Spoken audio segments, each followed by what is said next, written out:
রিসেপশনে Barnali, welcome back to my reception Barnali celestial nursing. তো একটু আগে আমাকে একজন পরিচিত ফোন করে জানতে চাইলো এই বিষয়টা। তো তাই ভাবলাম যে হ্যাঁ, অবশ্যই এটা তোমাদেরও অনেকের কোয়েশ্চেন হতে পারে যারা নতুন জয়েনিং করতে যাচ্ছ কালকে বা পরশু। কালকে তো রবিবার, পরশু।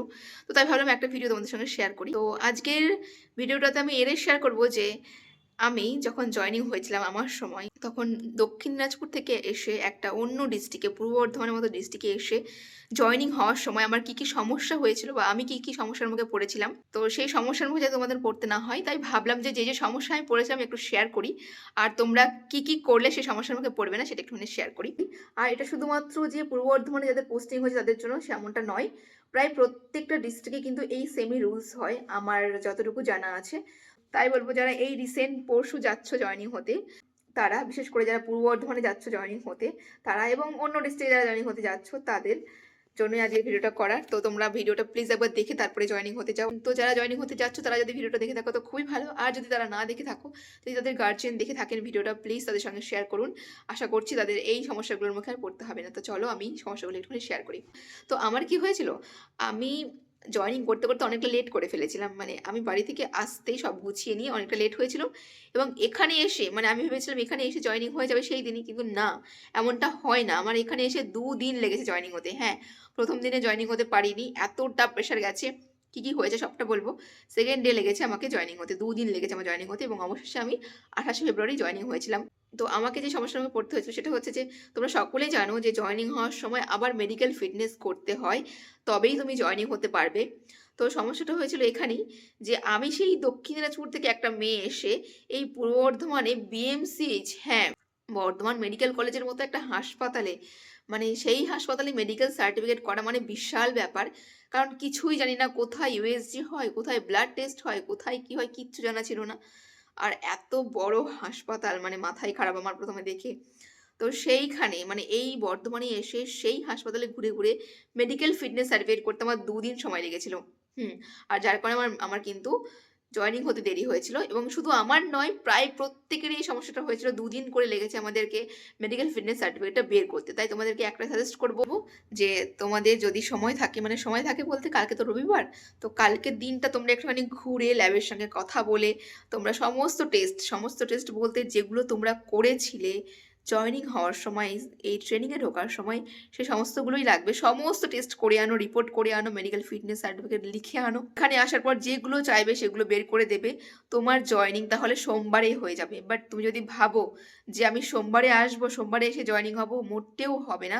কারণ এই তোমরা বুঝতেই পারছো বর্ধমান মেডিকেল কলেজের মতো একটা কলেজে এসে একদিনে মেডিকেল ফিটনেস সার্টিফিকেট করা অসম্ভব, কোনোভাবেই হবে না। কোনো ডক্টরবাবু বসবে না, একটার মধ্যে সব ওপিডি বন্ধ হয়ে যাবে, মানে সম্ভবই নয়। এটাই, যদি ভাবো যে সোমবারে এসে সমস্ত কিছু মেডিকেল ফিটনেস সার্টিফিকেট করে আমি অ্যাডমিশন হয়ে যাবো, হবে না, 2 দিন সময় লাগবে। তাই এটাই সাজেস্ট করার আমার তোমাদের কাছে, যে তোমরা সমস্ত কিছু রবিবারের মধ্যে মানে কালকের মধ্যে রেডি করে ফেলো। করে তোমরা রাত্রে ট্রেন ধরে সকালে চলে এসো। তো এখানে এসে শুধুমাত্র তখন তোমাদের কি কাজ থাকবে, তোমরা তো মেডিকেল ফিটনেস সার্টিফিকেট করিয়ে এনেছো, এখানে এসে তোমাদেরকে একটাই কাজ করতে হবে, সেটা হচ্ছে চালান কাটতে হবে। হ্যাঁ, এখানে এসে তোমাদেরকে এসবিআই ব্যাংকে পাঠাবে, সেখানে 25 টাকার আর 50 টাকার মধ্যে দুটো চালান কাটতে হবে। আমার কাছে সেই কপিগুলোও আছে, তোমাদেরকে শেয়ার করে দেবো কি কি ফিল আপ করতে হয়। তোমরা যদি চাও তাহলে সেটা আমাকে তোমরা ইনস্টাগ্রামে মেসেজ করো, আমি তোমাদেরকে সেখানে শেয়ার করে দেবো। এটাই সাজেস্ট করার। মেডিকেল ফিটনেস সার্টিফিকেট যদি তোমরা পারো অবশ্যই বাইরে থেকে করে আনো, তাহলে পূর্ব বর্ধমানের মতো জায়গাতে এসে তোমাদেরকে জয়েনিং হতে খুব একটা অসুবিধা হবে না, দিনে দিনই জয়েনিং হয়ে যাবে। আর এবার বলছি যে তোমরা হয়তো ভাববে যে 2 দিন সময় লাগলো তো কি হলো, এখানে এসে করবো। তাহলে বলি শোনো, তোমাদের যেদিন তোমরা জয়েনিং হবে সেদিন থেকে তোমাদের স্যালারি স্টার্ট হলো, প্রথম কথা। তারপরে হচ্ছে এই একদিন আগে, তোমার একদিন আগে যে জয়েনিংটা হচ্ছে না, তোমরা যখন ট্রান্সফার অ্যাপ্লাই করতে যাবে তখন কিন্তু সে তোমার থেকে একদিনের হলেও সিনিয়র। হ্যাঁ, আর সেই সিনিয়রিটি বেসিসে কিন্তু ট্রান্সফারটা আমাদের হয় 3 বছর পর যেটা হয় সেটার কথা বলছি। তো এটা মাথায় রাখবে, জয়েনিং যে যত তাড়াতাড়ি হতে পারবে ততই কিন্তু সুবিধা। তাই বলবো যাদের সম্ভব তারা কিন্তু মেডিকেল ফিটনেস সার্টিফিকেটটা করে আনলে এখানে এসে আর সমস্যার মুখে পড়তে হবে, এটাই বলার। আর সেকেন্ড হচ্ছে যে আরো একটা কথা বলার, যেটা হচ্ছে যে তোমরা যখন আসবে সিএমওএইচ অফিসে তখন দেখবে তোমাদেরকে পোস্টিং প্লেস তো চুজ করতে দেবে না, কিন্তু তোমরা কোন ব্লকে যেতে চাও, কোন ব্লকে জয়েন করতে চাও সেটা চুজ করার অপশন দেবে। আর এটা প্রত্যেকটা সিএমওএইচ অফিস থেকেই দেওয়া হয়, আমাদের সময়ও দিয়েছিল। তো এটা সাজেস্ট করব যে দেখো আমরা কি করেছিলাম, আমরা যখন এসেছিলাম কিছু জানি না পূর্ব বর্ধমান সম্পর্কে, কটা ব্লক তাই জানতাম না। তো কালনা টুতে আমি এখন আছি, এটা আমি চুজ করেছিলাম। আমার যে প্রিন্সিপাল ম্যাম ছিল, আমি যেখানে ট্রেনিং করেছিলাম সেই প্রিন্সিপাল ম্যামের বাড়ি ছিল কালনা টুতে, এবং আমি সেই ম্যামকে ফোন করে তিনি বলেছিলেন যে হ্যাঁ জায়গাটা ভালো, থাকতে পারবি, যাতায়াতের সুবিধা হবে তোদের, তো আসতে পারিস। তো সেই ভিত্তিতে, সেই একটা কথার ভিত্তিতে আমি এই ব্লগটাকে চুজ করেছিলাম, আর কোনো কারণ ছিল না আমার এই কালনা টু ব্লগ চুজ করার পেছনে, এবং সেই হিসাবে আমি এখানে পোস্টিংটা পেয়েছি। আর এর বাইরে ভালো খারাপ ব্লগের কিছু জানতাম না।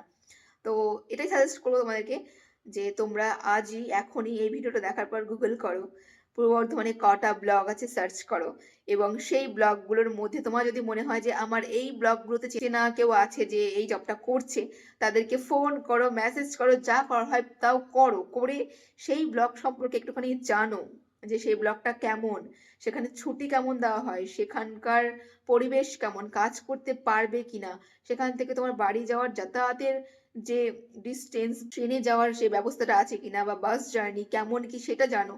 প্লিজ জানো এগুলো, এগুলো জানার পর তোমরা 2-3টে ব্লগ হাতে রাখো যে হ্যাঁ এই 3-4টে ব্লগ আমার মনে হচ্ছে ভালো, এবং তার মধ্যে থেকে তোমরা চুজ করবে সেই অফিসে গিয়ে। আর তাছাড়া যদি তুমি যা তা দিয়ে দাও এখানে এসে যে জানি না যে কোনো একটা ব্লগ দিয়ে দিলাম, তাহলে কিন্তু সমস্যার মুখে পড়তে হবে, কারণ তোমরা জানোই না ডিস্টেন্স কতটা হবে সেখান থেকে, বা ব্লকের পরিবেশ জানো না, সেই এরিয়ার পরিবেশ জানো না। তো আমি এটাই সাজেস্ট করবো তোমরা প্লিজ একটুখানি খোঁজ খবর নাও, কারণ তোমাদেরকে কিন্তু প্রত্যেকে ব্লগ চুজ করতে দেবে, তোমাদেরকে সেন্টার চুজ করতে দেবে না, কিন্তু ব্লগ চুজ করতে দেবে। আর অবশ্যই তোমরা ব্লগ সম্পর্কে একটুখানি জানো, যদি কেউ পরিচিত থাকে অবশ্যই জানো। এটাই একটা শেয়ার করা ছিল। আর লাস্ট একটা শেয়ার করার আছে, সেটা হচ্ছে যে তোমরা যখন আসবে জয়েনিং হতে, দেখবে তোমাদের সিওমওয়াইজ অফিসে এবং বিএমওয়াইজ অফিসে দুটো লেভেলেই জয়েনিং হওয়ার সময় লেটার লিখতে হচ্ছে। হ্যাঁ লেটার লিখতে হবে, 2-3টে করে লেটার লিখতে হয়। তো কেমন কি লেটার লিখতে হয়, আমি জয়েনিং হওয়ার সময় আমাদের কি লেটার লিখতে হয়েছিল, তোমরা যদি একটা কপি দেখতে চাও মানে কেমন লিখতে হয়, তাহলে আমাকে তোমরা ইনস্টাগ্রামে ডিএম করতে পারো। আমার ইনস্টাগ্রাম আইডি বর্ণালী1326। আমি আজকে রাত্রের মধ্যে তোমাদেরকে সবাইকে যারা মেসেজ করবে আমি রিপ্লাই দেওয়ার চেষ্টা করব। আর আমার যে জয়েনিং লেটারটা, মানে আমি যে লেটারটা লিখেছিলাম, সেখানে যেগুলো বেসিক ডেটা সেগুলো আমি হাইড করে তোমাদের সঙ্গে অবশ্যই শেয়ার করব, যাতে তোমাদের বুঝতে সুবিধা হয়। আর আমাদের মতো লিখলেও আশা করি হয়ে যাবে, কারণ আমাদের সময় হয়েছে। তো এইটুকুনি শেয়ার করার ছিল, যদি প্রয়োজন হয় আমাকে ডিএম করতে পারো, আমি তোমাদের সঙ্গে শেয়ার করে দেবো। আর যে বললাম চালানের যে ব্যাপারটা, চালান কাটতে হয়, তো সেটাও কেমন হয়, কি করে ফিল আপ করতে হয়, সেটাও আমার ফিল আপ করা আছে, আমি তোমাদের সঙ্গে শেয়ার করে দেবো। তো এটাই শেয়ার করার ছিল। তো আমি এই সমস্যাগুলোর মুখে পড়েছিলাম, যে তোমাদের সঙ্গে শেয়ার করলাম। আমার মনে হয়েছে যে এগুলোতে আমি সমস্যার মুখে পড়েছি, এগুলো হয়তো তোমাদেরও প্রবলেম হতে পারে, তাই শেয়ার করলাম। জানি না তোমাদের হেল্প হবে কিনা। তো চলো টাটা, ভিডিওটা এখানে শেষ করছি। আর যদি ভালো লাগে তাহলে কমেন্ট করে জানিও। টাটা।